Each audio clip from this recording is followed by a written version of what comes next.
The knocking started at midnight, three sharp raps that seemed to echo inside Evelyn's chest rather than on her door. She sat up in bed, heart hammering, and listened. Her small attic apartment was silent except for the hum of her space heater.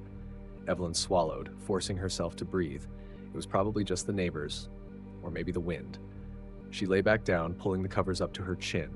Another knock. Louder this time. 3 deliberate beats. She bolted upright again, this time grabbing her phone from the nightstand. Her thumb hovered over the flashlight icon. "Hello?" she called, her voice cracking in the stillness. No answer. Across the room, the window rattled in its frame. Evelyn's gaze darted to it, her pulse thudding in her ears. She slid out of bed, her bare feet brushing against the icy floorboards. The third knock came, not from the door, but from the window.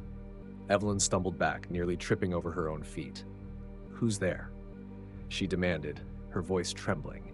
A low, muffled laugh filtered through the glass. She crept closer, her hands trembling as she reached for the curtain. With a quick yank, she pulled it aside, revealing the empty street below. A single street lamp flickered, casting jagged shadows across the snow-covered pavement. But there was no one there. Behind her, the heater sputtered and died. "Damn it," Evelyn muttered, turning back toward the room. That's when she noticed it. A figure, barely visible, standing in the far corner near her closet. Her breath caught. "Who's there?" she whispered, clutching her phone like a weapon.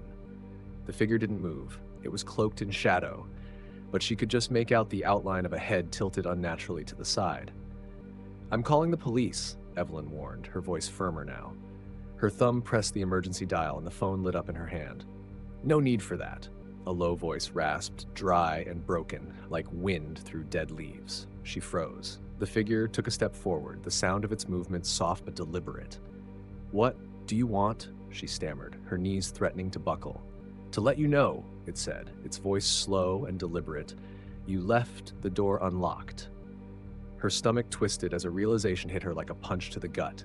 The figure wasn't outside. It never had been. Evelyn spun around toward the door just in time to see it creak open.